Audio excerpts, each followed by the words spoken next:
আমাদের central leadership আছে। ফিলিস্তিনে আমরা মার খাই, ইরাকে মার খাই, সিরিয়াতে আমাদের বাড়িগুলো ভেঙে চুরে মেসাকার, আরাকানে আমাদেরকে তো ভাগাই দিছে আরাকান থেকে। টেকনাফে 10 লক্ষেরও বেশি রোহিঙ্গা ভাইরা বৃষ্টির মধ্যে কিভাবে যে থাকে, আর এই প্রচন্ড শীতে কিভাবে বেঁচে আছে এক আল্লাহই জানে। এর কারণ আমাদের কেন্দ্রীয় কোনো নেতৃত্ব নাই। আমাদেরকে যদি কেউ আঘাত করে আমাদের পক্ষে কথা বলার মতো কোনো নেতা নাই। এরকম একজন নেতা আমাদের দরকার আছে না নাই? আল্লাহর হাবিব সাল্লাল্লাহু আলাইহি ওয়াসাল্লামের জীবনী থেকে আজকে আমরা জানার চেষ্টা করব নেতৃত্বের গুণাবলী, কি করে ভালো নেতা হওয়া যায়, কি করে আমাদের এই নেতৃত্বের সংকট দূর করা যায়। আজকের এই চমৎকার রজনীতে এ ব্যাপারে কিছু কথা আমি রাখবো। মা তৌফিকি ইল্লা বিল্লাহ। তার আগে একজন আমাকে শোনান যে নেতা কাকে বলে? Who is the leader? নেতা কে? হ্যাঁ, কি করে? যে নেতৃত্ব দেয়, আর যিনি সঠিক পথ দেখায়, আর যিনি ইমাম। মাশাআল্লাহ, সুন্দর। আর এদিক থেকে বলো, যার নির্দেশ মানি। মাশাআল্লাহ, অনেক কথা চলে আসছে। মাশাআল্লাহ, ঠিক আছে। তো হু ইজ দ্য লিডার? নেতা কাকে বলে, এটা দিয়ে শুরু করি আজকে। নেতা হচ্ছে ওই লোক যে পথ দেখায়, ঠিক কিনা? কল্যাণের পথ, সমৃদ্ধির পথ, উন্নয়নের পথ, জান্নাতের পথ, ঠিক কিনা? লিডার কাকে বলে? The leader is one who knows the way, shows the way and goes the way. I repeat, আমি আবার বলছি, the leader is one who knows the way, who shows the way, who goes the way. নেতা তারে বলে who knows the way, যে পথ চিনে, নিজে পথ চিনে, shows the way, তারপরে মানুষের পথ চিনায়, পথ দেখায়, তারপর goes the way, সবাই নিয়ে ওই পথে চলতে পারে। চিল্লায় বলি ঠিক কিনা? নিজেও রাস্তা চিনে, রাস্তা চিনায়ও দিতে পারে, আবার ওই রাস্তায় সবাইকে নিয়ে চলতেও পারে। এজন্য নেতা ঠিক হওয়া দরকার। এটা হোক সামাজিক নেতা, হোক প্রতিষ্ঠানের নেতা, হোক মসজিদের নেতা বা ইমাম বা রাজনৈতিক নেতা, যে কোনো পর্যায়ে আল্লাহ তাআলা যাকে নেতৃত্বের জায়গায় বসিয়েছে উনি পথ দেখানোর দায়িত্ব নিয়েছে। তাই নেতা যদি পথ হারায়, পথ হারাবে অনুসারী। নেতা যদি পথ হারায়, পথ হারাবে বাংলাদেশ। নেতা যদি পথ হারায়, পথ হারাবে আমার লাল সবুজের পতাকা। এজন্য আমরা আমাদের সকল পর্যায়ের নেতৃবৃন্দদের জন্য এই প্রোগ্রাম থেকে দোয়া করি, আল্লাহ তাআলা ওনাদেরকে যেন সুপথে রাখে এবং আমাদেরকেও যেন ওনারা সঠিক পথে পরিচালিত করতে পারে। আমরা সবাই আওয়াজ করে পড়বো আমিন। The leadership is the matter of influence, it's not the matter of position. নেতৃত্ব এটা ইনফ্লুয়েন্সের ব্যাপার, এটা পজিশনের ব্যাপার না। যে যত বেশি ইনফ্লুয়েন্সিয়াল, প্রভাব বিস্তারকারী, সে তত বড় নেতা। এটা ঠিক। কেউ যদি পজিশন পায় সেও নেতা, পজিশন পাইলেও নেতা। একটা দায়িত্বে বসে, একটা চেয়ারে বসে দায়িত্ব পালন করতে করতে তার মধ্যে অনেক যোগ্যতা চলে আসে, কিন্তু আসল নেতা তিনি যিনি প্রভাব বিস্তারকারী, ইনফ্লুয়েন্সিয়াল। এবার বলেন তো, আমার নবী বিশ্বনবী মুহাম্মদ রাসূলুল্লাহ সাল্লাল্লাহু আলাইহি ওয়াসাল্লাম উনি প্রভাব বিস্তারকারী নেতা ছিলেন কি ছিলেন না? মাইকেল এইচ হার্ট নাম শুনেছেন? একটা বই লিখেছিল, দি 100, a ranking of the most influential personality in the world. পৃথিবীর 100 জন মনীষীর জীবনী লিখে উনি বিখ্যাত হয়েছিলেন।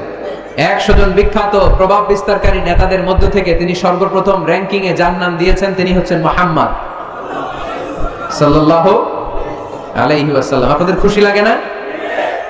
The 100 বইয়ের নাম, a ranking of the most influential personality in the world.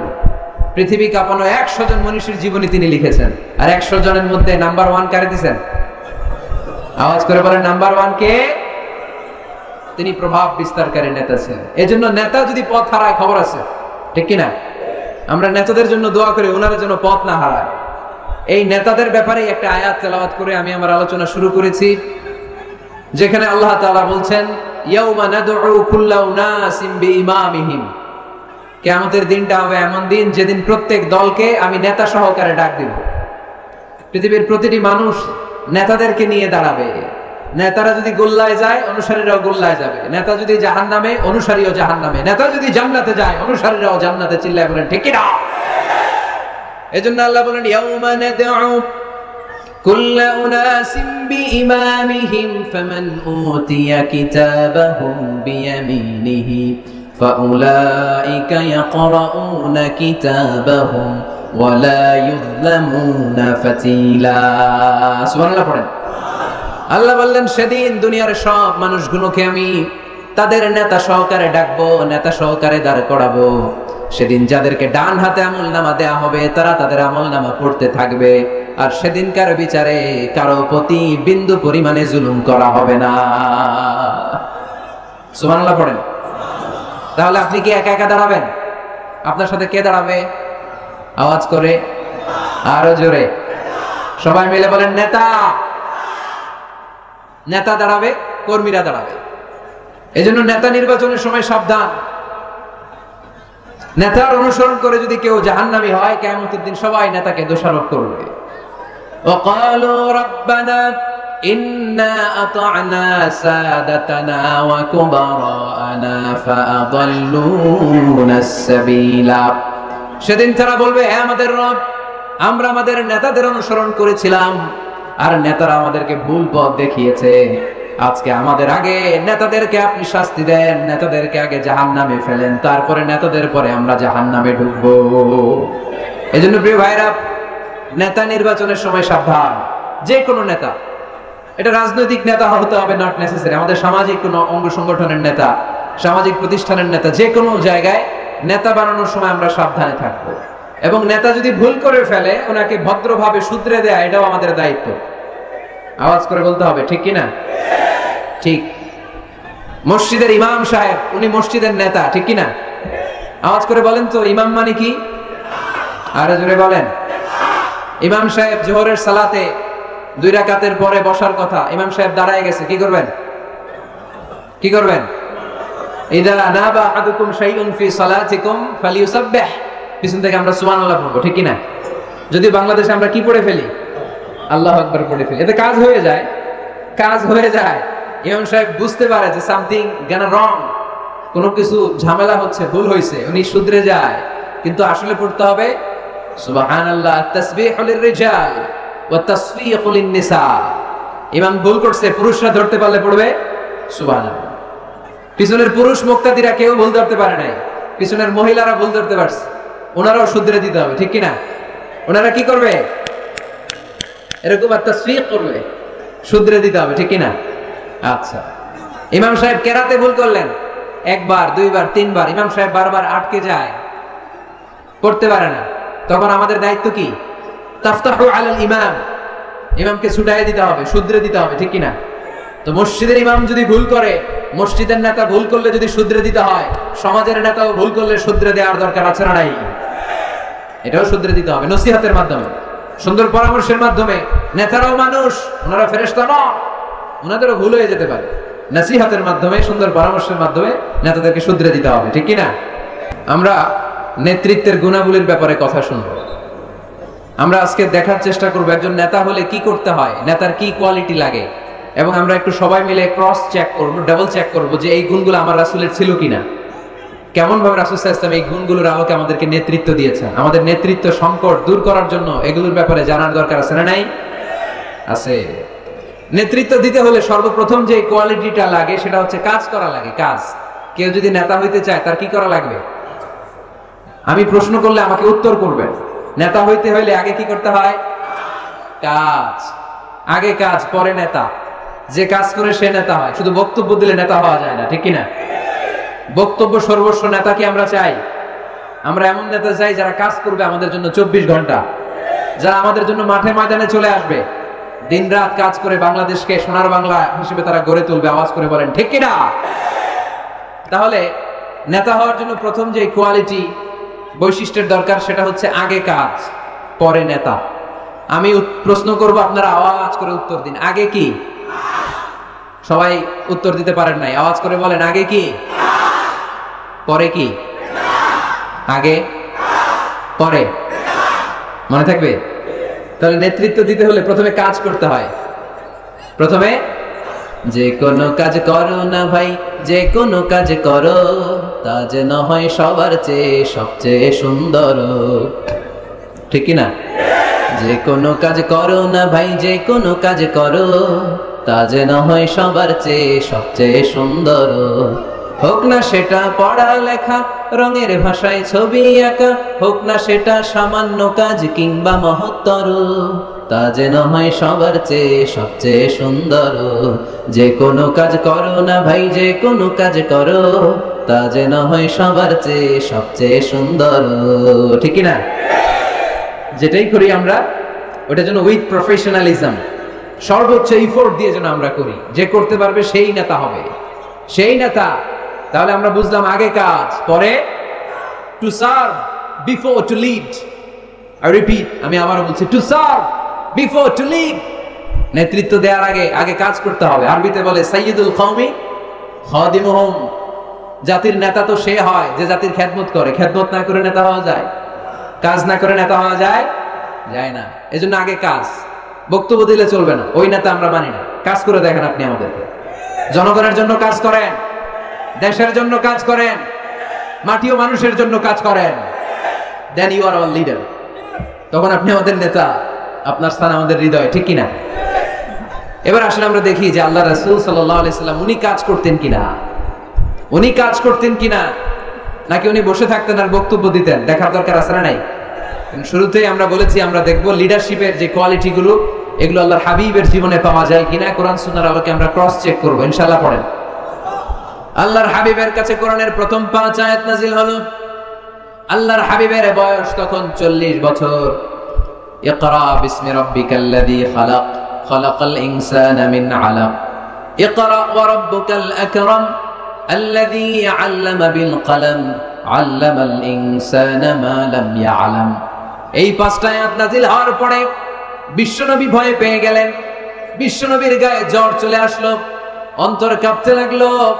ভয় পেয়ে বিশ্বনবী আম্মা জান খাদিজাতুল কুবরা তাহেরা রাদিয়াল্লাহু তাআলা আনহার কাছে আসলেন। এসে বললেন, খাদিজা জাম্মিলুনি জাম্মিলুনি, ও খাদিজা, এমন এমন ঘটনা 5টি আয়াত কোরআনের এই মাত্র আমার কাছে হেরা পর্বতে নাজিল হয়েছে। আমার মনে হয় আমি বাঁচবো না, আমারে তোমরা কম্বল চাপা দাও। কি চাপা দাও? কি চাপা দাও? কম্বল চাপা দাও।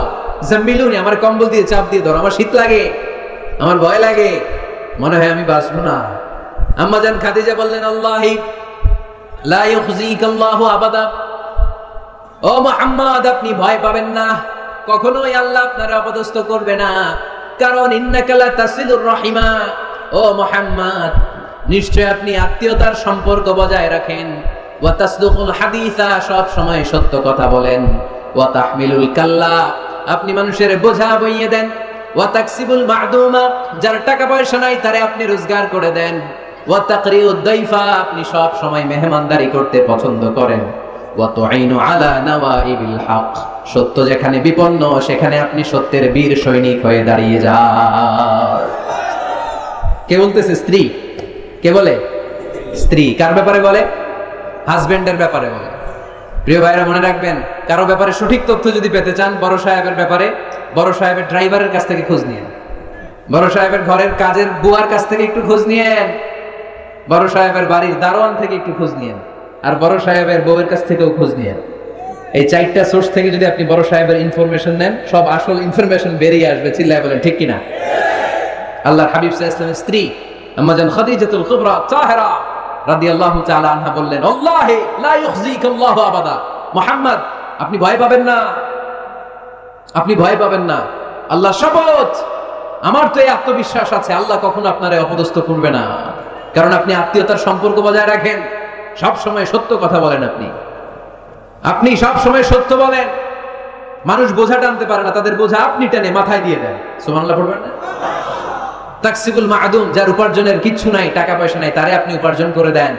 আপনি টাকা জমায় মানুষের মধ্যে দান করেন। আগে আপনি ছাগল চড়াতেন, অল্প কিছু টাকা পয়সা পেতেন। এরপরে আমার ব্যবসায় স্টাফ হিসেবে আসলেন, আরো কিছু টাকা পয়সা পেলেন। এগুলো আমি দেখেছি আপনি দেদার্স মানুষের জন্য খরচ করে ফেলেন। যা টাকা পয়সা আছে এগুলো আপনি মেহমানদারিতে খরচ করেন। আর যেখানে সত্য বিপন্ন সেখানে আপনি লড়াকু সৈনিক হয়ে দাঁড়িয়ে যান। 6টা গুণের কথা বললেন, সুবহানাল্লাহ পড়েন।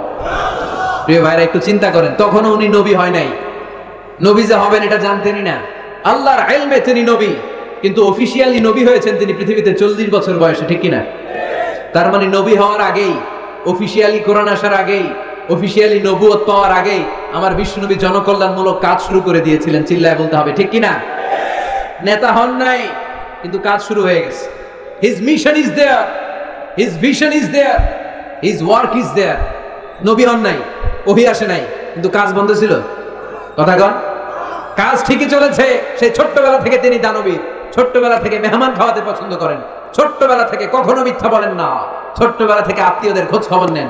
সেই ছোটবেলা থেকে, ইয়াং বয়স থেকেই সত্য যেখানে বিপন্ন সেখানে তিনি লড়াকু সৈনিক হয়ে দাঁড়িয়ে যান। তার মানে আগে নবী কাজ করছেন, পরে নেতৃত্ব আসছে। কথা বুঝি নাই? আগে কি? চিল্লায় বলতে হবে, আগে কি? নেতা হতে যাদের শখ, আগে কাজ করো, আগে পরিশ্রম করো, আগে জনগণের সেবা করেন, জনকল্যাণমূলক কাজের সাথে নিজেকে সম্পৃক্ত করেন। নেতৃত্ব আপনার হাতে এমনিতেই ধরা দিবে। আগে কাজ, পরে ক্ষমতা, ঠিক কিনা? তাহলে লিডারশিপ কোয়ালিটির প্রথম যে কোয়ালিটিটা আজকের এই আলোচনা থেকে আমরা জানলাম, যে নেতা হতে হলে you have to serve first, then you will be the leader. আগে আপনাকে সার্ভিস দিতে হবে, খেদমত করতে হবে। নেতৃত্বের লোভ নিয়ে বসে থাকা যাবে না, আগে কাজ। নেতা হই আর না হই, কাজ আমার চলবে। মাই মিশন ইজ দেয়ার। কোন অপশক্তি, কোনো কিছুই আমার কাজকে থামায় ফেলতে পারবে না। চিল্লায় বলেন ঠিক কিনা? আগে কাজ, পরে নেতা, ঠিক কিনা? প্রথম পয়েন্টটা বুঝতে পারছেন? নেতা হইতে হলে প্রথমে কি করতে হয়? আওয়াজ করে বলেন, আগে কি, পরে। মাশাআল্লাহ, এই তো বুঝতে পারছি। নেতা হওয়ার 2 নাম্বার কোয়ালিটি হচ্ছে you have to overcome the challenges and you have to face the trials.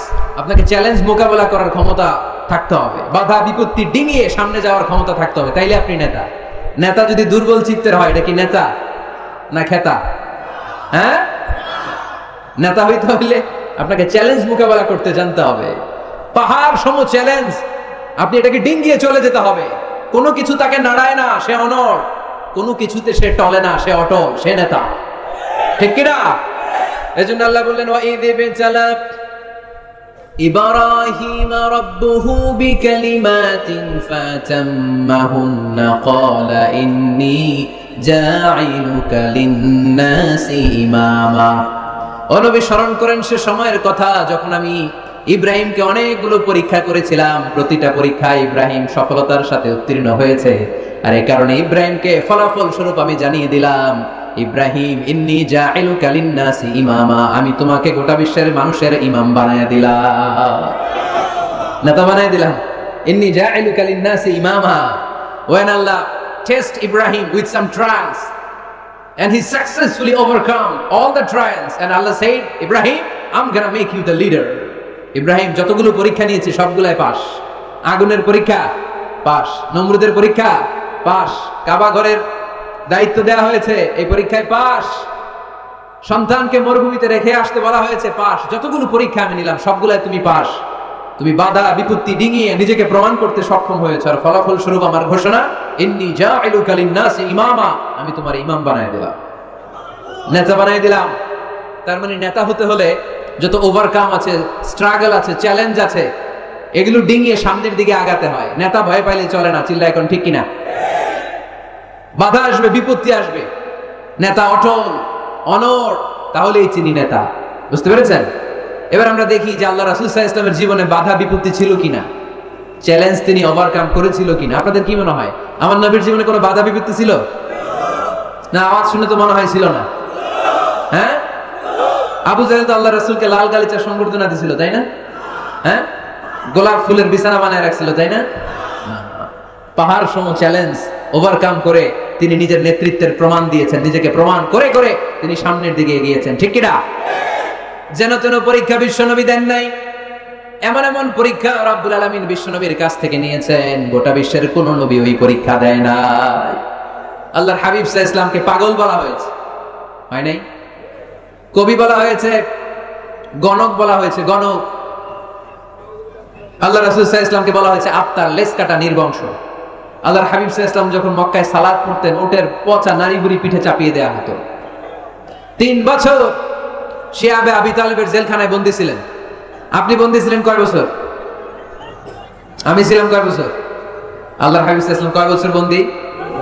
এটা অর্থনৈতিক আগ্রাসন, সামাজিক বয়কট। এদের সাথে কারো বিয়ে হবে না, এদের কাছে কোনো পণ্য বিক্রি করবে না, এদের থেকে কিছু কিনবে না। প্রথম বছর যেহেতু ওনারা ছাগল চড়াতেন, ছাগলের গোশত খেলেন। দ্বিতীয় বছর সাহাবারা ছাগলের চামড়া খেলেন। তৃতীয় বছর গাছের পাতা, লতা পাতা, শিকড় আর ছাল খেয়ে বেঁচেছিলেন। The life is not a bed of roses. এই পৃথিবীটা কুসুমাস্তীর্ণ নয়, এটা কণ্টকাকীর্ণ। এই পৃথিবীতে কেউ কাউর জন্য জায়গা ছেড়ে দেয় না, এখানে জায়গা করে নিতে হয়। পৃথিবীতে তোমাকে জানান দিতে হবে যে তুমি পৃথিবীতে এসেছো। কঠিন বিপত্তিকে, পরীক্ষাকে তুমি জানাও যে তুমিও কম শক্ত না, ঠিক কিনা? একজন পুরুষের এক ফোঁটা বীর্যে 20 কোটি শুক্রাণু না থাকলে চিকিৎসা বিজ্ঞান বলে ওই বীর্য থেকে কোনো সন্তান জন্ম নেয় না। এক ফোঁটা বীর্যে কয় কোটি শুক্রাণু? 20 কোটি শুক্রাণু। ওই 20 কোটি শুক্রাণুর মধ্যে আমি একটা, ঠিক কিনা? আপনি একটা, আমরা সবাই এক একটা। এই প্রতিটা শুক্রাণু চেয়েছিল ডিম্বাণুর গায়ে আঘাত করে সফল হতে, কেউ হইতে পারে না। 19,99,99,999টা ফেল। পাস করছিলাম সেদিন আমি, পাস করেছিলেন, চ্যাম্পিয়ন হয়েছিলেন সেদিন আপনি। সেদিন আপনার হাত ছিল, পা ছিল, মামা খালু ছিল, ফোন কল ছিল। এত কিছু না থাকতো সেদিন আপনি চ্যাম্পিয়ন হয়েছেন, কেউ আপনারা থামায় রাখতে পারে নাই। তার মানে এই পৃথিবীর বুকেও কেউ আপনারা থামায় রাখতে পারবে না। চিল্লায় বলেন ঠিক কিনা? পারবে না। অদম্য সাহস আর শক্তি সম্ভাবনাকে দিয়ে আল্লাহ তাআলা মানুষকে তৈরি করেছেন। এক একটা মানুষের যে কি ব্রেনের ক্যাপাসিটি, তার যে কত ক্ষমতা আল্লাহ দিয়েছেন মানুষ জানেই না। আল্লাহর হাবিব সাল্লাল্লাহু আলাইহি ওয়াসাল্লাম এরকম বাধা বিপত্তি অতিক্রম করে নিজেকে প্রমাণ করে করে সামনের দিকে এগিয়েছেন। 3 বছর জেল খাটলেন। মক্কা থেকে 80 কিলোমিটার পথ পাড়ি দিয়ে তিনি তায়েফে গেলেন। তায়েফে কেন গেলেন? জমি কেনার জন্য, তাই না? কথা কয় না? 10 বিঘা জমি কেনার প্ল্যান করছিলেন তায়েফে। হ্যাঁ, নিজের কোন লাভের জন্য গেছেন তায়েফে? তায়েফবাসীদেরকে জাহান্নামের আগুন থেকে বাঁচানোর জন্য, নিজের লাভের জন্য না। তায়েফবাসীরা যেন জাহান্নামে ফেরেশতারা লাথি না খায়, তায়েফবাসীরা যেন জাহান্নামের আগুনে না জ্বলে, ওদেরকে বাঁচানোর জন্য, ওদের লাভের জন্য আল্লাহর হাবিব সাল্লাল্লাহু আলাইহি ওয়াসাল্লাম গিয়েছিলেন। সেখানে তিনি ওয়েলকাম হন নাই, সেখানে পাথর বৃষ্টি মারা হয়েছে। এমন তাবৎ কোনো অত্যাচার নাই বিশ্বনবীর উপর করা হয় না। 3-3টা জায়গায় কি সুশ্রী দেহ আমার নবীর, কি সুন্দর ছিল আল্লাহর হাবিব সাল্লাল্লাহু আলাইহি ওয়াসাল্লামের শরীর। তিনি বলতেন আনা মালিহুন ওয়া আখি ইউসুফু সাবিহুন, আমি লাবণ্যময় সুন্দর, আমার ভাই ইউসুফ সাদা সুন্দর। মিলহুন থেকে মালিহ, মিলহুন মানে লবণ, লবণ থেকে লাবণ্যময়। আমি লাবণ্যময় সুন্দর, আমার ভাই ইউসুফ সাদা সুন্দর। এই সুন্দর মানুষটার দেহে পাথর মারা হয়েছে। Can you imagine that? আপনি কি কল্পনা করতে পারেন? 3-3টা জায়গায় বিশ্বনবীকে আক্রান্ত করা হয়েছে, রক্তের বন্যা বইয়ে গিয়েছিল। আওয়াজ করে বলেন ঠিক কিনা?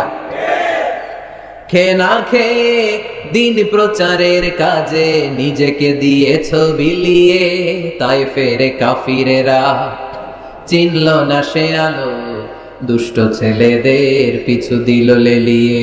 পাথরের আঘাতে ক্ষত বিক্ষত হয়ে সারা শরীর থেকে রক্ত ঝরে। এ রাসূল তোমাকে ভুলি আমি কেমন করে, এ রাসূল তোমাকে ভুলি আমি কেমন করে। ঠিক কিনা? তায়েফের ছেলেরা রক্তাক্ত করেছিল সেদিন আমার নবীকে। বিশ্বনবী অটল, অনড়, মন খারাপ করেননি, সবর ইখতিয়ার করেছেন, মাফ করে দিয়েছেন।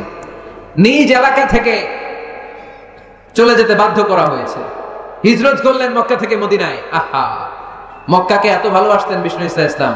হিজরতের রাতে বারবার মক্কার দিকে তাকায়, বারবার তাকায়, চোখের পানি ছাড়ে আর বলে মক্কা তো আহাব্বুল বিলাদ ইলাইয়া, মক্কা আমার কাছে সবচেয়ে প্রিয় নগরী, প্রিয় শহর। লাউলা উখরিজতু লামা খরাজতু, আমার যদি জোর করে মক্কা থেকে তাড়িয়ে দেয়া না হতো আমি জীবনও মক্কা ছেড়ে কোথাও যেতাম না। নিজ এলাকা ছেড়ে চলে গেলেন। খায়বারে খাবারের মধ্যে বিষ মিশিয়ে দেয়া, জানেন ঘটনা? এক ইহুদি নারী দাওয়াত দিয়েছে বিশ্বনবীকে। বিষ্ণু ইসলাম দাওয়াত পেলে ফিরাতেন না। তিনি গেলেন, খাসির গোশত খেতে পছন্দ করতেন। খাসির গোশতের মধ্যে পয়জন মিক্স করে দেওয়া হলো, বিষ। এই বিষের ব্যথায় তিনি আজীবন কষ্ট পেয়েছেন। এতেকালের আগে তিনি বলেছিলেন, ওই যে খায়বারের যুদ্ধে যে ব্যথাটা আমি পেয়েছি বিষের কারণে, ওই ব্যথা আজকে আমার আবার উঠেছে।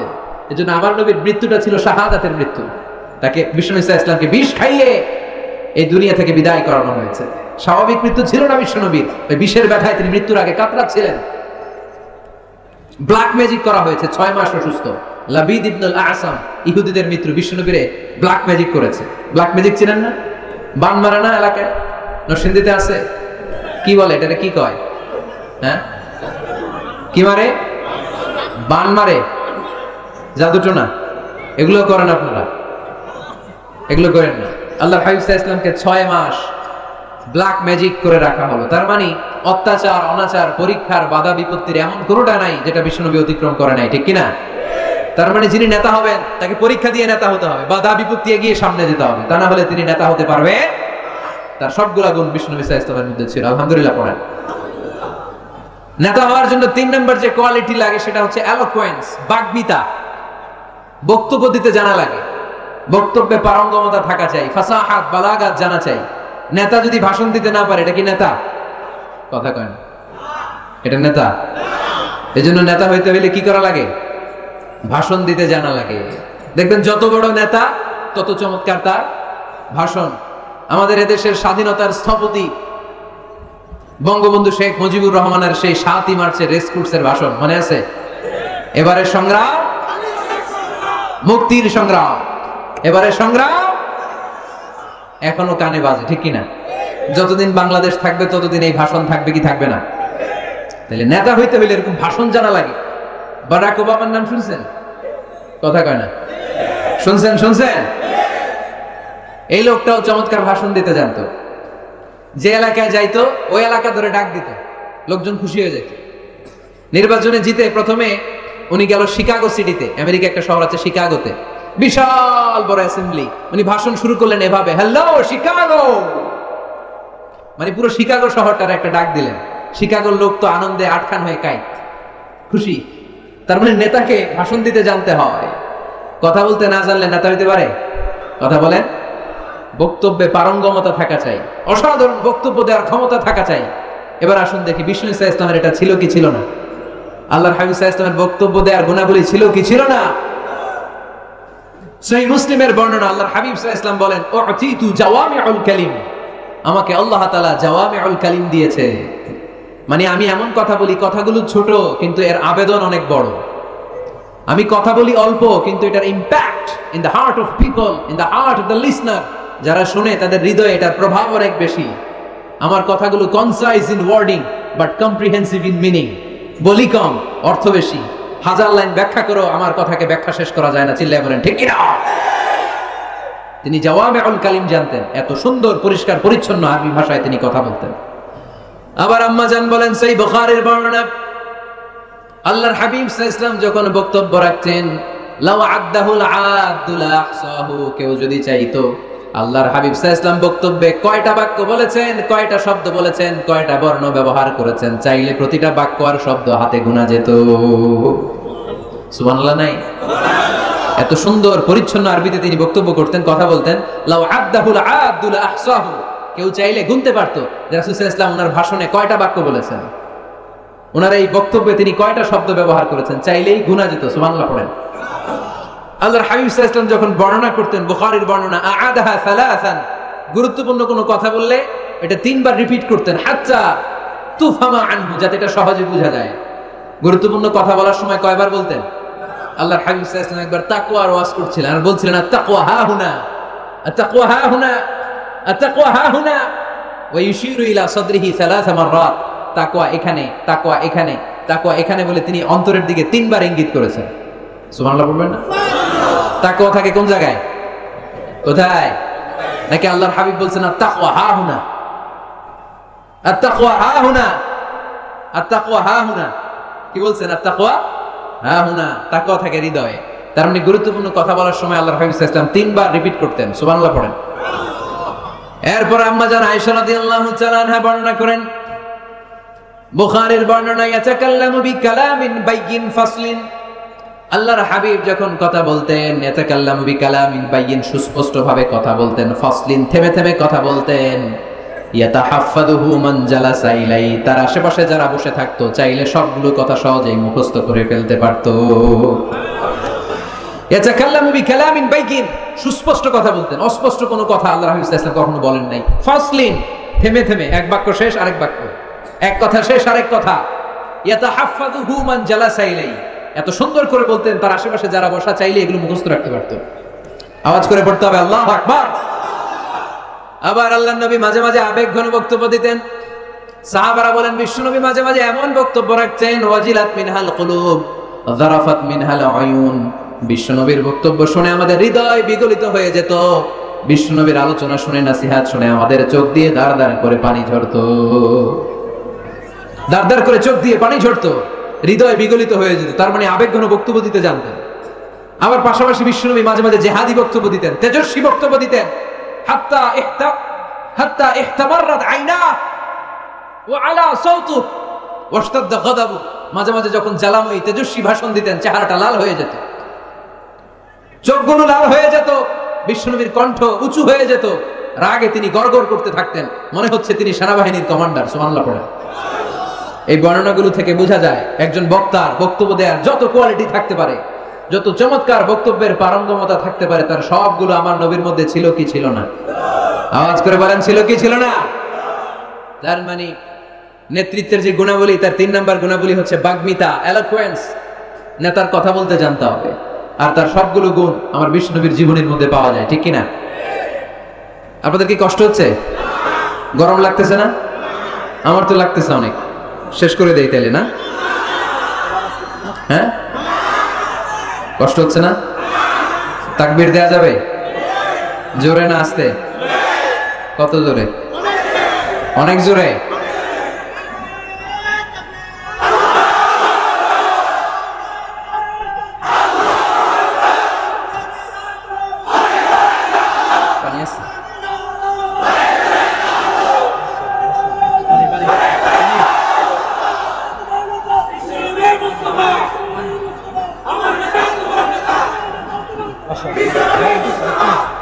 মাশাআল্লাহ, মাশাআল্লাহ, ঠিক আছে। তাহলে আরো কয়েক মিনিট বলা যায় না? আচ্ছা, নেতৃত্ব দেওয়ার 4 নম্বর গুণাবলী হচ্ছে the leader should be broad minded, he shouldn't be the narrow minded. নেতা হইতে হইলে বড় মনের হইতে হবে, কলিজাটা হইতে হবে এত বড়, পুরো দেহটাই হইতে হবে কলিজা। কথা কয় না? পুরো দেহটাই কলিজা, ঠিক কি না? নেতা যদি ন্যারো মাইন্ডেড হয়, এটা কি নেতা? নেতা হতে হবে broad minded. The leader should be accommodative mentalities. নেতার অ্যাকোমোডেট করার মেন্টালিটি হতে হবে। উনি সবার, যেমন আমাদের বাংলাদেশের গণপ্রজাতন্ত্রী বাংলাদেশের প্রধানমন্ত্রী, মাননীয় প্রধানমন্ত্রী শেখ হাসিনা, উনি কি শুধু আওয়ামী লীগের নেতা? কথা কয় না। শুধু বিএনপির নেতা? শুধু জামাত ইসলামের নেতা? জাতীয় পার্টির নেতা? শুধু জাসদের নেতা? উনি কার নেতা? উনি এই বাংলাদেশের 17 কোটি মানুষের নেতা, ঠিক কিনা? আপনি নেতা হইলে আপনি সবার হবেন। আপনি এমপি, আপনার নির্বাচনী এলাকায় যারা আছে আপনি সবার এমপি। আপনি এলাকার পুরুষদের এমপি, এলাকার নারীদের এমপি, এলাকার হিজড়াগুলারও এমপি আপনি। চিল্লা এখন, ঠিক কিনা? আপনি সবার। আপনার হৃদয়টা হইতে হবে এরকম আকাশের মতো বিশাল, সাগরের মতো উদার। নেতা হইতে হইলে ব্রড মাইন্ডেড হইতে হয়, অ্যাকোমোডেটিভ হইতে হয়, তাই না? এবার আসেন দেখি, আমার বিষ্ণু ইসলাম যে নেতা ছিলেন, উনি কি ন্যারো মাইন্ডেড ছিলেন না ব্রড মাইন্ডেড? কথা বোঝে নাই বোধহয়। ব্রড মাইন্ডেড ছিলেন। কত ব্রড মাইন্ডেড? আল্লাহ রাসূল সাল্লাল্লাহু আলাইহি ওয়াসাল্লাম ব্যাপারে আল্লাহ পাক বললেন, ওমা আরসালনাকা ইল্লা রাহমাতাল লিল আলামিন, I have sent you as a mercy for the entire universe. নবী হে, আমি আপনাকে গোটা বিশ্বের সবার জন্য রহমত করে, বিশ্ববাসীর জন্য রহমত করে প্রেরণ করেছি। বুঝে শুনে উত্তর দিয়েন তো। আল্লাহকে এখানে বলছেন ওমা আরসালনাকা ইল্লা রাহমাতাল লিল মুসলিমিন, বলছে রাহমাতাল লিল মুত্তাকিন, রাহমাতাল লিল মুসাল্লিন, কি বলছে? আল্লাহ বলেছেন ওমা আরসালনাকা ইল্লা রাহমাতাল লিল আলামিন। নবী হে, আমি আপনাকে গোটা বিশ্বের সবার জন্য রহমত করে দুনিয়ায় প্রেরণ করেছি।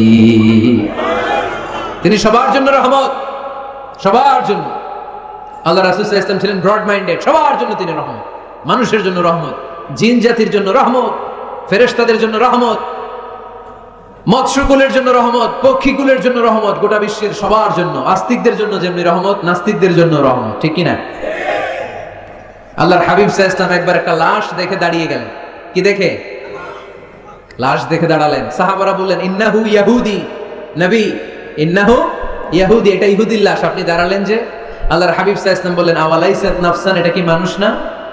হোক না ইহুদি, হোক না খ্রিস্টান, হোক না আস্তিক আর নাস্তিক, আমি তো মানুষ দেখে দাঁড়াইছি। সুবহানাল্লাহ কইবেন না? এজন্য সবাইরে আগে মানুষ মনে করবেন। আগে কি মনে করবেন? পরে দলাদলি কইরেন। আমরা দেখা মাত্র বলি কোন পীরের মুরিদ? দেখা মাত্র প্রথম প্রশ্ন কি?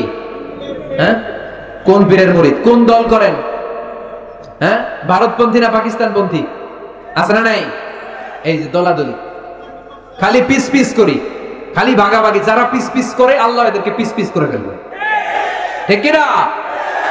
বিষ্ণুনবী এসেছেন মিলানোর জন্য, মিলিয়ে দেওয়ার জন্য বিষ্ণু ঈসা ইসলামের আগমন ঘটেছে, আর আমরা খালি পিস পিস।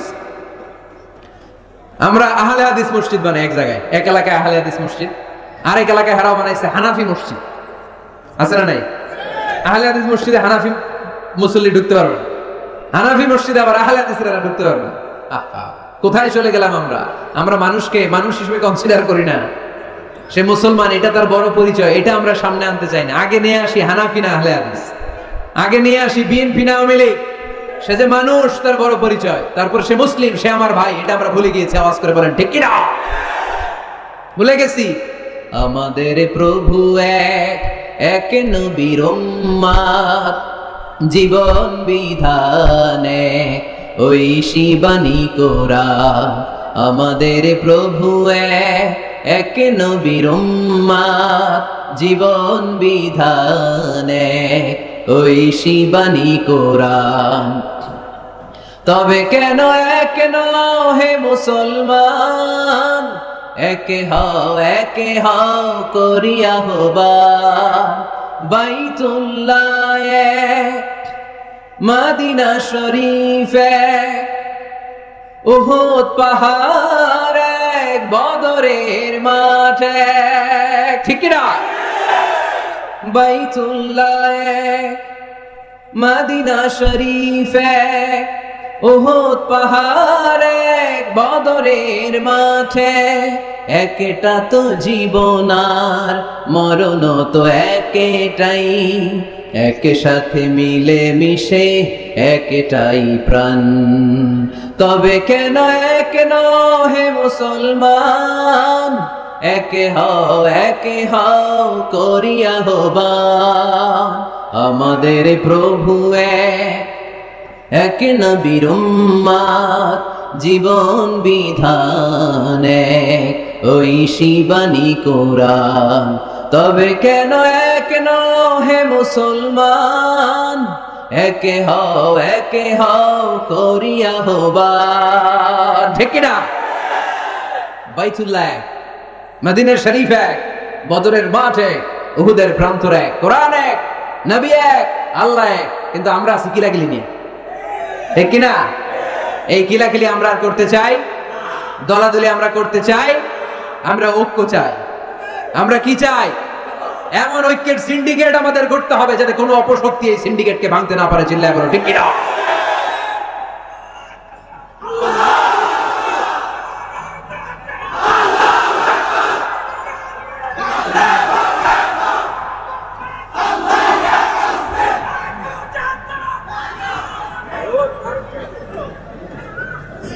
আমরা সবাই এক।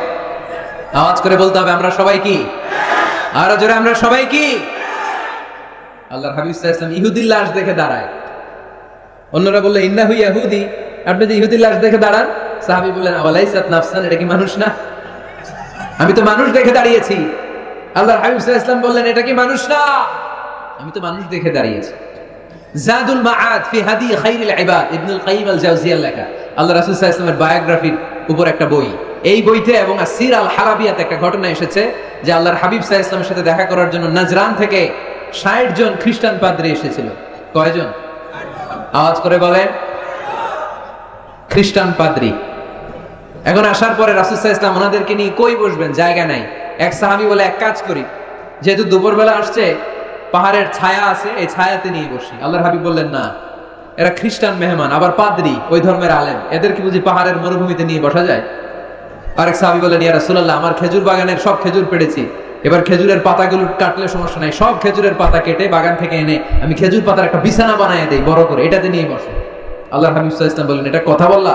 এরা খ্রিস্টান পাদ্রী, এদেরকে খেজুর পাতার বিছানায় বসানো যায়? কই বসাবো? বলতে বলতে 60 জন খ্রিস্টান পাদ্রী চলে আসছে। আল্লাহর হাবিব সাল্লাল্লাহু আলাইহি ওয়াসাল্লাম উপায় অন্তর না দেখে 60 জন খ্রিস্টান পাদ্রীর জন্য মসজিদে নববীর দরজা খুলে দিয়েছেন। আল্লাহর নবীর মসজিদে খ্রিস্টানরা ঢুকতে পারে। আল্লাহর নবী ইহুদিকে দেখে সম্মানার্থে দাঁড়িয়ে যায়, আর আমাদের হানাফি ভাইরা আহলে হাদিস মসজিদে ঢুকতে পারে না। আমাদের আহলে হাদিস ভাইরা হানাফি মসজিদে ঢুকতে পারে না। এটার নাম ইসলাম নয়, এটার নামই বাড়াবাড়ি। এটাই বাড়াবাড়ি, এটাই বাড়াবাড়ি। এটার নাম ইসলাম না হয়। ইসলাম হচ্ছে ঐক্যের নাম, ইসলাম হচ্ছে ভালোবাসার নাম, ইসলাম হচ্ছে ভ্রাতৃত্বের নাম। এজন্য নেতা হইতে হইলে কলিজা হইতে হবে কত বড়, কত বড়? হাত দিয়ে দেখাও মুসলমান কত বড়। এত বড় কলিজা লাগবে, ব্রড মাইন্ডেড হওয়া লাগবে নেতা, অ্যাকোমোডেটিভ মেন্টালিটির হতে হবে। আল্লাহর হাবিব সাল্লাল্লাহু আলাইহি ওয়াসাল্লাম সব সময় অ্যাকোমোডেটিভ মেন্টালিটির ছিলেন, সবাইকে অ্যাকোমোডেট করতেন, দলাদলি নাই। আজকের এই মাহফিলে আওয়ামী লীগের নেতারা আছে না নাই? বিএনপির ভাইয়েরা আছে না নাই? জামাত ইসলাম আছে না নাই? জাতীয় পার্টি আছে না নাই? পীরের মুরিদ আছে না নাই?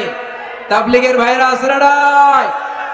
হানাফি আছে, আহলে হাদিস আছে, সবাই আছে, কোনো দলাদলি নাই। All are welcome in our tafsir program. You all are welcome in our Islam. এজন্য অনেক হিন্দু ভাইরা আমাদের তাফসির প্রোগ্রামে আসে, ঠিক কিনা? হিন্দু ভাইরা আসে, সবার জন্য আমাদের দিল দরিয়া, আমাদের হৃদয় ওপেন, কারণ আমরা রাহমাতাল লিল আলামিনের অনুসারী। আমাদের সেলিব্রিটি হচ্ছে রাহমাতাল লিল আলামিন। আমরা যাকে অনুসরণ করি তিনি রাহমাতাল লিল আলামিন। তিনি আলাদা কোনো বর্ণের নবী নন, জাতিগোষ্ঠীর নবী নন, কোনো আলাদা সম্প্রদায়ের নবী নন। তিনি রাহমাতাল লিল আলামিন, গোটা বিশ্বের জন্য তিনি রহমত। চিল্লায় বলো ঠিক কিনা? তিনি সবার নবী। যেখানেই মানবতা বিপন্ন সেখানেই তিনি ছুটে যেতেন, যেখানেই মানুষ অত্যাচারিত সেখানেই তিনি দাঁড়াতেন। তিনি ছিলেন মেহনতি মানুষের বন্ধু। বয়স আল্লাহর হাবিব সাল্লাল্লাহু আলাইহি ওয়াসাল্লামের 20 বছর। কয় বছর? সবাই বলেন না, কয় বছর? 20 বছর।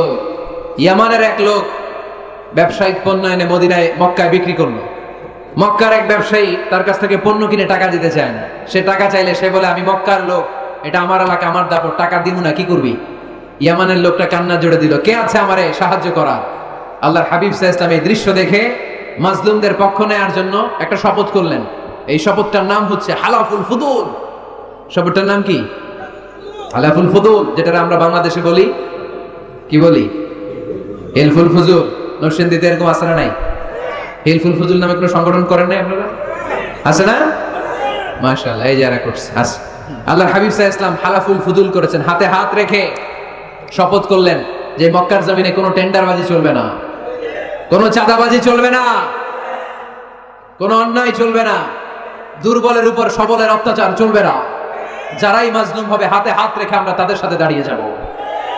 এরকম টেন্ডারবাজি বন্ধ করার দরকার আছে না নাই? চাঁদাবাজি বন্ধের দরকার আছে না নাই? ক্যাসিনো বিজনেস থামায় দেওয়ার দরকার আছে না নাই? মাদক আর সন্ত্রাসকে রুখে দাঁড়ানোর দরকার আছে না? ইসলাম সবসময় জঙ্গিবাদের বিরুদ্ধে,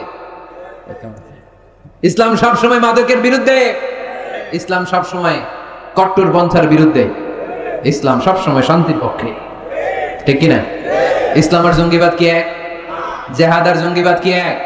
আরে জেহাদ হচ্ছে জঙ্গিবাদকে কবর দেওয়ার জন্য আল্লাহ পাঠিয়েছে। চিল্লায় বলেন ঠিক কিনা? যারা হকের বিপক্ষে, যারা মানুষের কষ্টের কারণ হয়, যারা জুলুমবাজ, এরা হচ্ছে জঙ্গি। আর যারা সত্যের পক্ষে এরা মুজাহিদ, ঠিক কিনা? এইখানে যারা আসছে আজকের মাহফিলকে সফল করেছে, এরা প্রত্যেকে এক একটা মুজাহিদ, ঠিক কিনা? আর যারা মাহফিল বন্ধ করতে চায়, কোরআনের আওয়াজকে থামায় দিতে চায়, এরাই হলো আসল জঙ্গি। এরাই জঙ্গি।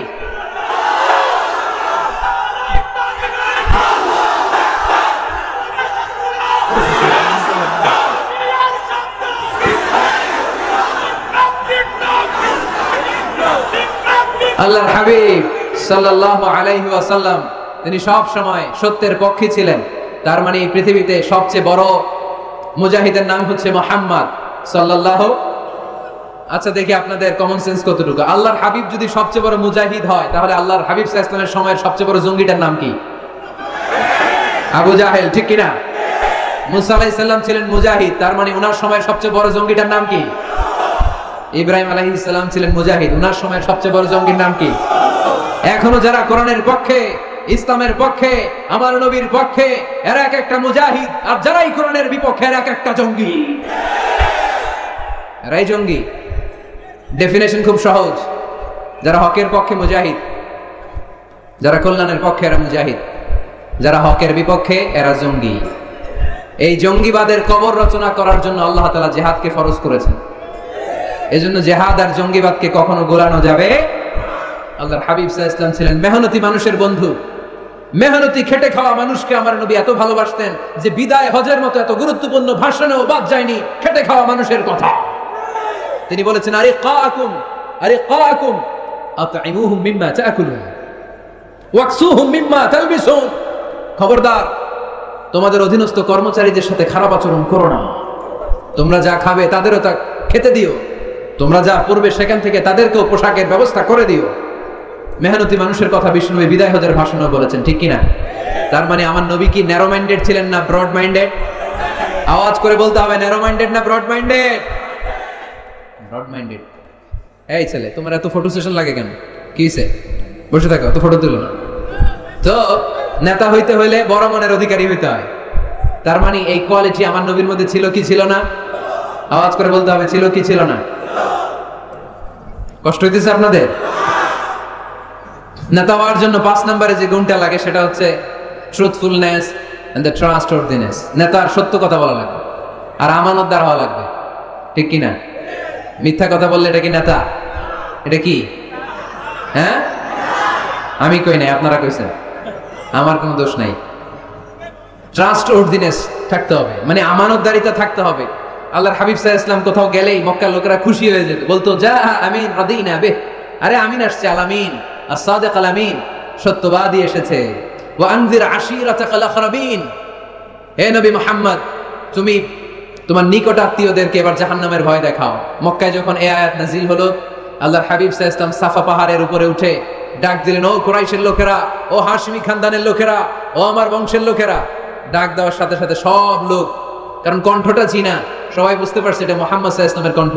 মক্কার সব লোকেরা, ইসলামের একেবারে প্রাথমিক যুগের কথা শোনাচ্ছি, তখনও তিনি বেশি দাওয়াতি কার্যক্রম শুরু করেন নাই। উনি বললেন, ও আমার হাশমি খানদানের লোকেরা, ও আমার আত্মীয়রা। বিষ্ণু সাল্লাল্লাহু আলাইহি ওয়াসাল্লামের কণ্ঠ ছিল পরিচিত, সবাই বের হয়ে আসে, এসে বলল, মুহাম্মদ কেন ডেকেছো?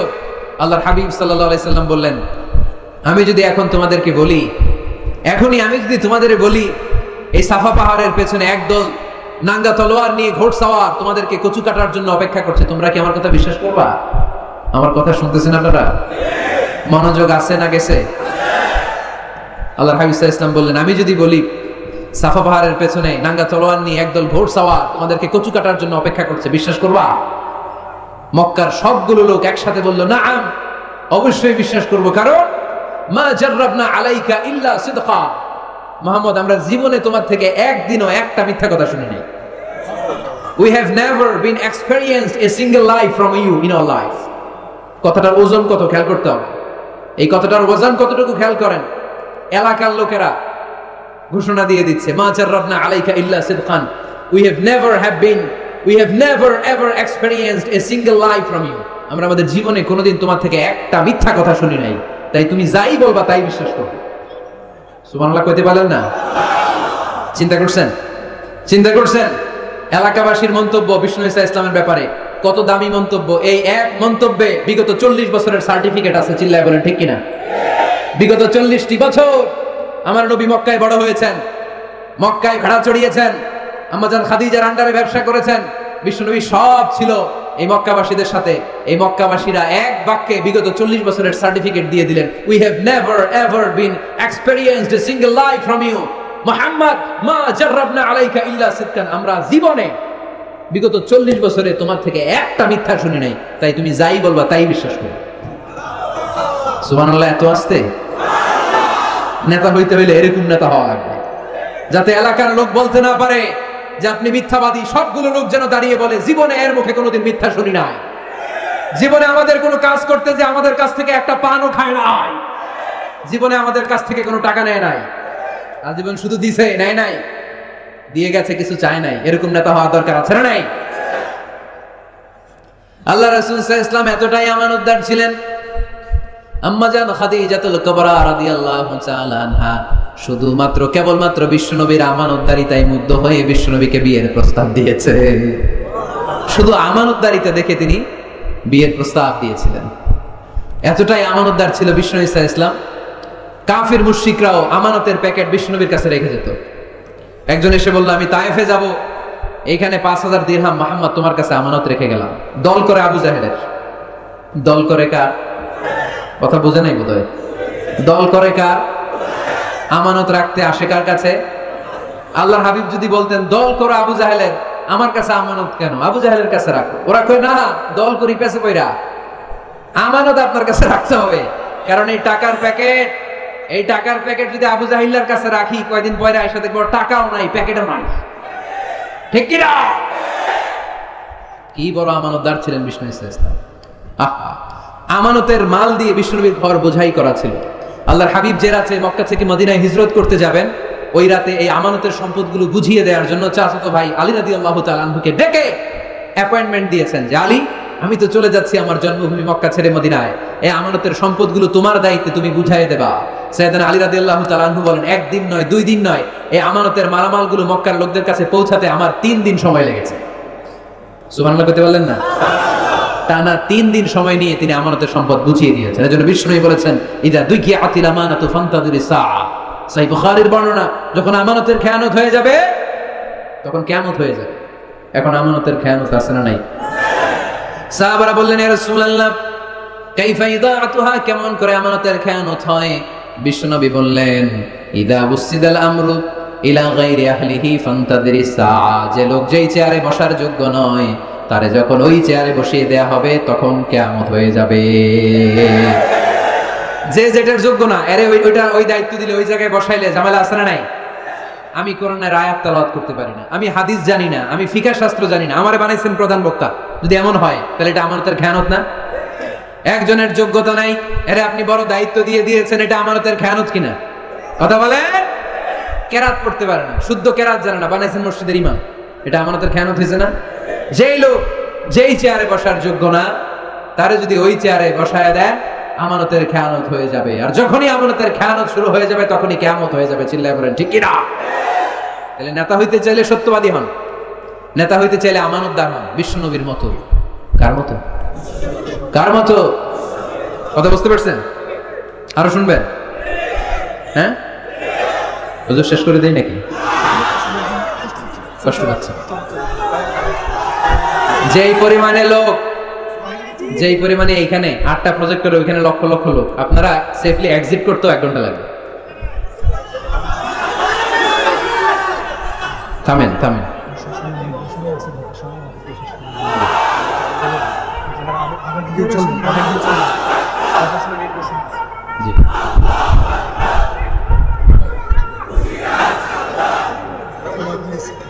মাশাআল্লাহ, ঠিক আছে ঠিক আছে। আর বাকি 5টা পয়েন্ট আমি 5 মিনিটের মধ্যে বলে দিচ্ছি। মনোযোগ থাকতে হবে, খরগোশের কানের মতো কান খাড়া করে দিয়ে দিতে হবে, আওয়াজ করা যাবে না। নেতা হইতে হলে কর্মীর পালস বুঝা লাগে। 6 number point, you have to have good interaction with your follower. আপনার you have to have good interaction with your follower. নেতা যিনি, তিনি কর্মীদের সাথে ভালো ইন্টারাকশন থাকতে হবে। কর্মী কয় একটা, নেতা কয় আর একটা, আছে না নাই? কথা বলেন না। You have to revise your followers' suggestion in decision making process. গুরুত্বপূর্ণ বিষয়ে সিদ্ধান্ত নিতে হলে নেতার উচিত কর্মীদের পালসকে রিভাইজ করা। কর্মী কি সাজেশন দিয়েছে দেখার দরকার আছে না নাই? এজন্য আল্লাহ বলেন, ওয়াশাবিরহুম ফিল আমরি ফাইদা আযামতা ফাতাওয়াক্কাল আলাল্লাহ। গুরুত্বপূর্ণ কোনো বিষয়ে যখন সিদ্ধান্ত নিবা তখন সবার সাথে পরামর্শ করে নিও। যখন সিদ্ধান্ত নিয়ে ফেলবা তখন তাওয়াক্কুল করবা কার উপর? বদরের ময়দানে আল্লাহর হাবিব সাল্লাল্লাহু আলাইহি ওয়াসাল্লাম বললেন, এখানে তাবু গাড়ো। কোন জায়গায়? এখানে। হাব্বাব ইবনে মুনজির রাদিয়াল্লাহু তাআলা আনহু বললেন, ইয়া রাসূলুল্লাহ আমানজিলান আনজালাহুল্লাহ লাইসা লানা আন নাতাকাদ্দামাহু আও নাতাআখারা। ইয়া রাসূলুল্লাহ, আপনি যে তাবু গাড়তে বললেন, এটা কি আল্লাহর পক্ষ থেকে নির্দেশ না আপনার নিজের ইচ্ছা মতো?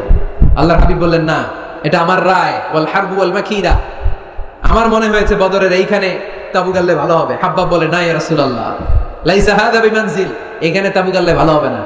আল্লাহ রাসূল বললেন, তাহলে কোথায় তাবু গাড়লে ভালো হবে? হাব্বাব ইবনুল মুনজির বললেন, ইয়া রাসূলুল্লাহ, ওই জায়গায়, ওইখানে তাবু গাড়েন, ওইখানে কুয়া আছে, তাহলে বদরের কুয়ার পানি আমরা খাবো। আর ওইখানে 2 দিকে উপত্যকা আছে, বৃষ্টি হইলে উপত্যকার পানি আমরা হাউস বানাইয়া পানি জমায় রাখবো, আমরা পানি খেয়ে যুদ্ধ করবো, আর কাফের গুলো পানি না খেয়ে মরবে। সুবহানাল্লাহ কইতে পারলেন না? বিষ্ণু বললেন, আরে তাই তো, তাই তো, হাব্বাব যা বলেছে এটাই তো ঠিক, ওইখানে তাবু গাড়তে হবে, এইখানে নয়। আওয়াজ করে কোন আল্লাহু আকবার। কি লিডার ছিলেন, কি নেতা ছিলেন! মুহূর্তের মধ্যে নিজের সিদ্ধান্ত বাদ দিয়ে কর্মীর সিদ্ধান্তে সিদ্ধান্ত নিয়েছেন। সুবহানাল্লাহ পড়েন। খন্দকের পরীক্ষা খননের সময় সেই রোম থেকে ছুটে আসা সালমান আল ফারিসি, ইরান থেকে ছুটে আসা সালমান আল ফারিসি পরীক্ষা খননের কথা বললেন। সালমান আল ফারিসির আগে মদিনার কোন লোক এই পরীক্ষা খননের কথা কেউ জানতো না, কেউ জানতো না, কেউ না। পরীক্ষা কেমন? এত ফিট বা এত ফিট মাটি গর্ত করে ফেলতে হবে মদিনার চারদিকে। আল্লাহর হাবিব বললেন, এতে কি লাভ? সালমান আল ফারিসি বলেন, ইয়া রাসূলুল্লাহ, আমরা চারদিকে যদি এত ফিট বা এত ফিট গর্ত করে রাখি তাহলে কাফেররা আসতে পারবে না, ওই জায়গায় দাঁড়ায় থাকবে। আসতে চাইলে আগে পরীক্ষায় নামতে হবে, এরপরে আসবে। আর পরীক্ষায় নামলেই আমরা তীর মেরে ওদেরকে কাবু করে ফেলবো। সুবহানাল্লাহ পড়েন। আল্লাহ রাসূল সাল্লাল্লাহু আলাইহি ওয়াসাল্লাম বললেন, সালমানু মিন্না, সালমানু মিন্না মিন আহলি বাইত, সালমান আমাদের অন্তর্ভুক্ত। শাবাশ সালমান, শাবাশ সালমান, ব্রেভো সালমান। আওয়াজ করে পড়েন আল্লাহু আকবার। মুহূর্তের মধ্যে নিজের সিদ্ধান্ত বিশ্বনবী সাল্লাল্লাহু আলাইহি ওয়াসাল্লাম বাদ দিয়ে সাইয়েদনা সালমান রাদিয়াল্লাহু তাআলা আনহু যে সিদ্ধান্ত দিয়েছেন, যেই পরামর্শ দিয়েছেন, ওই পরামর্শ নিয়েছেন।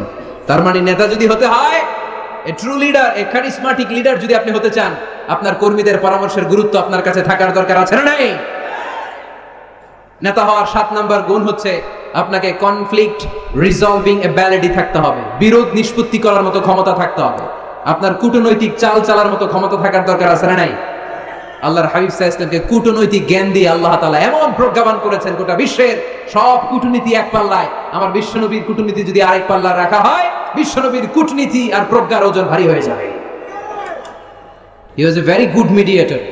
আল্লাহ রাসূল সাল্লাল্লাহু আলাইহি ওয়াসাল্লাম খুব ভালো মধ্যস্থতা করতে পারতেন। সুবহানাল্লাহ কইবেন না? মিলায়া দিতে পারতেন। কি করতে পারতেন? কাবা ঘরের 4টা কর্নার, একটা কর্নারের মধ্যে হাজারে আসওয়াদের পাথর রাখা হয়, এটাকে বলা হয় আর রুকনুল হাজারিল আসওয়াদ।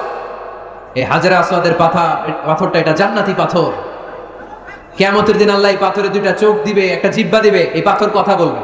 এই পাথর বলবে, আল্লাহ, এই লোকটা আমার গায়ে চুমু দিয়েছিল, তারে তুমি জান্নাতে ঢুকায় দাও। এই হাজারে আসওয়াদের পাথরটা কাবা নির্মাণের সময় কে পাথরটাকে তুলে কাবা ঘরের ভেতরে রাখবে, এই নিয়ে মক্কার নেতাদের মধ্যে কিলাকিলি। নেতাদের মধ্যে কি কিলাকিলি? কারণ এটা অনেক সম্মানের ব্যাপার।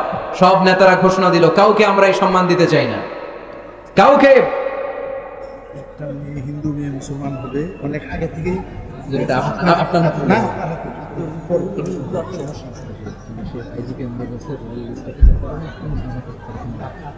আচ্ছা ঠিক আছে, এখানেই হবো। জি ইনশাআল্লাহ। এজন্য হাজরে আসওয়াদের পাথরটা অনেক সম্মানের পাথর। হুজুরা 5 মিনিটের মধ্যে শেষ করবেন। 5 মিনিট। জি। হাজরে আসওয়াদের পাথরের কথা দিয়ে শেষ করে দেব ইনশাআল্লাহ। বসেন। হাজরে আসওয়াদের পাথরটা কাবা নির্মাণ শেষে কে নিয়ে কাবা ঘরের মধ্যে রাখবে, এ নিয়ে তর্ক, এ নিয়ে ঝগড়া বিবাদ, এ নিয়ে মারামারি। প্রতিটা গোত্রের লোকেরা বলতে শুরু করলো, আমরা রাখবো, কারণ এটা অনেক সম্মানের। এই আপনারা উঠছেন কেন? এদিকে উঠলেন কেন? আমি কি আপনাদের মেহমান না? তো উঠলেন কেন? এটা কি? বসেন, এইদিকে তাকান। হাজরে আসওয়াদের পাথর কে কাবা ঘরের ওই কর্নারে রাখবে, এ নিয়ে মারামারি। 4 মহান নেতা বলল, আমরা রাখবো। প্রত্যেক নেতা বলে, এই সম্মান আমরা কাউরে দিব না, রক্তের বন্যা বয়ে যাবে মক্কায়, কিন্তু ওই সম্মান কাউরে দিব না। এই দলের নেতা বলে, আমি রাখবো। ওই দলের নেতা বলে, আমার নিজ হাতে উঠি আমি রাখবো। ওই দলের নেতা বলে, না আমি রাখবো, অন্য কাউরে এই সম্মান দিব না। কিলাকিলি আছে না নাই? কেউ সমাধানে বুঝতে পারে না। সর্বশেষে এক মুরব্বী সমাধান দিয়েছে, আগামীকাল এই মসজিদুল হারামের এই দরজা দিয়ে সর্বপ্রথম যে ঢুকবে সে সমাধান দিবে। সবাই রাজি হয়ে গেল। এরপরের দিন দেখা গেল ওই রাস্তা দিয়ে, ওই দরজা দিয়ে সর্বপ্রথম বিশ্বনবী প্রবেশ করেছে। বিশ্বনবীকে দেখে সবাই অবাক, সবাই বলে, জামিনুন রাদিনা বিহি। আরে আলামিন আসছে, আলামিন আসছে, আমরা সবাই খুশি। বিষ্ণু ঈসা ইসলামের কাছে পুরো ঘটনা খুলে বলা হলো। বিষ্ণু ঈসা ইসলাম দেখেন কিভাবে কূটনৈতিক ওনার জ্ঞান, কনফ্লিক্ট রিজলভিং এবিলিটি, বিরোধ নিষ্পত্তি কিভাবে তিনি করতেন, কিভাবে তিনি, হি ওয়াজ এ ভেরি গুড মিডিয়েটর, মধ্যস্থতাকারী কেমন ভাবে তিনি করতেন। তিনি বললেন, এটা তো কোনো ব্যাপারই না, হালুম্মা ইলাইয়া সাওবান, একটা কাপড় নিয়ে আসো। কি নিয়ে আসো? কাপড় নিয়ে আসো। কাপড় নিয়ে আসা হলো। আল্লাহর হাবিব সাল্লাল্লাহু আলাইহি ওয়াসাল্লাম বললেন, 4 নেতা কাপড়ের 4 কর্নারে ধরো। 4 নেতা এবার কাপড়ের 4 কর্নারে ধরলো। বিষ্ণু ঈসা ইসলাম নিজ হাতে হাজরে আসওয়াদের পাথরটা তুলে কাপড়ের মধ্যে রাখলেন। পড়েন সুবহানাল্লাহ। এবার আল্লাহর হাবিব বললেন, আমি আগে আগে যাই, আমার পিছনে পিছনে চলো।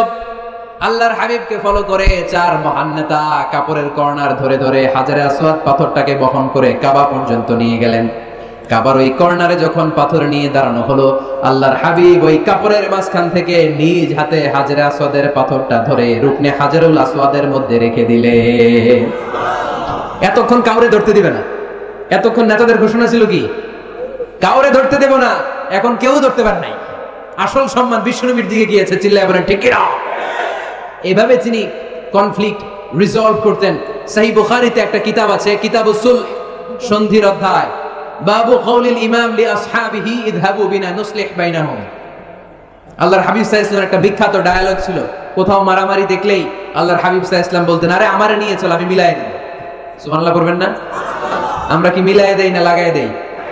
হ্যাঁ, আচ্ছা নরসিংদীর কোথাও যদি আগুন ধরে যায়, আপনারা কি দিয়ে আগুন নেবেন? আওয়াজ করে বলতে হবে, কি দিয়ে নেবেন? পানি দিয়ে নেবেন। কিন্তু অনেকে ওই জায়গায় পানির বদলে তেল ডালে। কি ডালে? তেল ডালে। আল্লাহর হাবিব সাল্লাল্লাহু আলাইহি ওয়াসাল্লাম বললেন, আলা উখবিরুকুম বিআফদালি দারাজাতিন মিনাস সিয়ামি ওয়াস সাদাকাতি ওয়ান নুসুক। নামাজ, রোজা, হজ, যাকাতের চেয়ে বড় একটা সওয়াবের কাজ আছে, ওটা কি আমি তোমাদের বলবো না? সাহাবারা বললেন, অবশ্যই বলবেন। ওই সওয়াবের কাজটা কি গো নবী? আল্লাহর হাবিব সাল্লাল্লাহু আলাইহি ওয়াসাল্লাম বললেন, ইসলাহু যাতিল বাইন। দুইজনের মধ্যে ঝগড়া আছে, তুমি ঝগড়া না লাগিয়ে দিয়ে ওই দুইজনকে মিলিয়ে দিবা। সুবহানাল্লাহ পড়তে পারলেন না? মিলাই দিতে রাজি আছেন তো? আল্লাহর হাবিব সাল্লাল্লাহু আলাইহি ওয়াসাল্লাম মদিনাতে যাওয়ার আগে আউস আর খাজরাজ গোত্রের মধ্যে 120 বছরের ঝগড়া। কয় বছরের? আওয়াজ করে বলেন, কয় বছরের? কেউই থামাইতে পারে না। থামাবে কেমনে? দাদা মরার আগে ছেলেরা ওসিয়ত করছে, বাবা ওসিয়ত করে গেলাম, আমার রক্তের প্রতিশোধ নিব। বাবা মরার আগে বলে যায়, আমারে কোপাইছিল, তোরাও কোপাবি, খালি কোপাকুপি চলবে। এই যুদ্ধ কেউ থামাতে পারে না। আল্লাহর হাবিব সাল্লাল্লাহু আলাইহি ওয়াসাল্লাম মদিনাতে এসে 1 সপ্তাহের ব্যবধানে 120 বছরের যুদ্ধ থামায় দিলেন। আওয়াজ করে পড়েন আল্লাহু আকবার। এজন্য নেতা হতে হলে you have to be very good mediator, মধ্যস্থতাকারী হতে হবে। এজন্য কিয়ামতের দিন নেতাও দাঁড়াবে, কর্মীও দাঁড়াবে। এজন্য নেতা নির্ধারণের সময় আমাদের সচেতন থাকার দরকার আছে না নাই? এই যে লিডারশিপ কোয়ালিটির কথা আমরা শুনলাম, নেতৃত্বের যে গুণাবলী, এগুলো অর্জন করার দরকার আছে না নাই? এগুলো দেখে দেখে আমরা নেতা নির্বাচন করব। এই নেতৃত্বের গুণাবলীগুলো, লিডারশিপ কোয়ালিটিস গুলো আমরা আমলে নিয়ে এই নেতৃত্ব শূন্যতার এই সময়ে, মুসলিম বিশ্বের এই সময়ে আমরা যেন আবার আগের সেই নেতৃত্ব ফিরে পেতে পারি। বিশ্বনবী সাল্লাল্লাহু আলাইহি ওয়াসাল্লাম নেতা হওয়ার জন্য যে কোয়ালিটি বেঁধে দিয়েছেন, ওই কোয়ালিটিগুলো দেখে দেখে নেতা নির্বাচন করে আমরা যেন এই সংকট থেকে উত্তরণ পেতে পারি। আল্লাহ আমাদের সবাইকে কথাগুলো বুঝে আরো আমল করার তৌফিক দান করুক। আমরা পড়ি আমিন। একজন অমুসলিম বোন আমাদের এই মাহফিলের মধ্যে কালিমা পড়ে মুসলমান হবে, একটা সৌভাগ্যের ঘোষণা হতে পারে? তো দাঁড়ালেন কেন? বসেন, বসেন। আপনারা সবাই ভালো থাকেন, সুস্থ থাকেন, সুন্দর থাকেন। আবার হয়তো দেখা হয়ে যাবে কোনো তাফসীরুল কোরআনের ময়দানে। প্রশাসনের ভাইদেরকে ধন্যবাদ, মাদ্রাসা কমিটিকে ধন্যবাদ, সবাইকে ধন্যবাদ। সুবহানাকাল্লাহুম্মা ওয়া বিহামদিকা আশহাদু আল্লা ইলাহা ইল্লা আনতা আস্তাগফিরুকা। আসসালামু আলাইকুম। আপনারা জানাবেন কেন? এখনই তো এই মেয়েটা একটু আগে এসে জানাইল যে সে হিন্দু, এটা মুসলমান হবে। তার নিয়ত ছিল আমাদের আজকের প্রধান বক্তার হাতে মুসলমান হবে, কিন্তু প্রধান বক্তার বক্তব্য হলো, আপনি যেখানে আসেন আমি এখানে করবো না, আপনি করার আমার সামনেই করুন। তাহলে এবার তুমি এখানে আসো।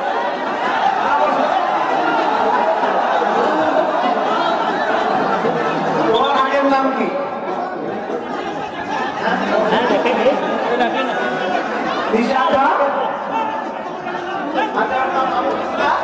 এখনই আমার সঙ্গে আহ্বান করবেন, তুমি বলো আশহাদু আল্লা ইলাহা ইল্লাল্লাহু ওয়াহদাহু লা শারীকা লাহু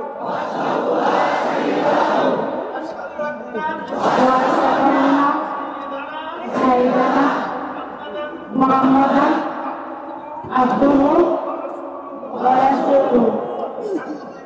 আমি সাক্ষ্য দিচ্ছি আল্লাহ ছাড়া কোনো মাবুদ নেই।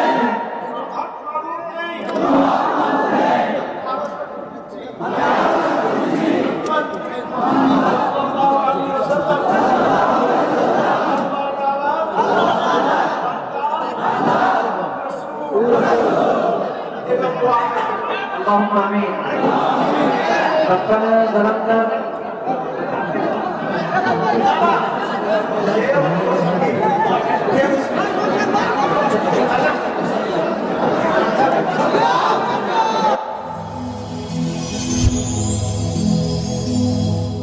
Rose TV 24.